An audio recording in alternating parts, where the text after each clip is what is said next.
Samantala sa kulungan ng bagsak ng nakatalang top 7 provincial most wanted person sa kasong frustrated murder matapos maaresto ng Villarreal PNP sa barangay Villarosa, Villarreal, Samar.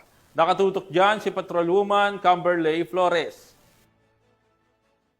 Ng mga otoridad ang nakatalagang top 7 provincial most wanted person na may kasong frustrated murder matapos mahuli sa barangay Villarosa, Villarreal, Samar. Naaresto ang akusado bandang alas 12:49 ng hapon ng mga tauhan ng Villarreal Municipal Police Station sa bisa ng warrant of arrest para sa kasong frustrated murder na may inirekomendang piyansa na 200,000 pesos para sa pansamantalang kalayaan. Ang akusado ay dinala sa Villarreal MPS para sa kaukulang dokumentasyon at tamang disposisyon. Ang matagumpay na pagkakaresto sa akusado ay patunay lamang na epektibo ang pagpapatupad ng pambansang pulisya sa kanilang sinumpaang tungkulin na maghatid ng serbisyo publiko para sa mas payapa, ligtas at maunlad na bagong Pilipinas.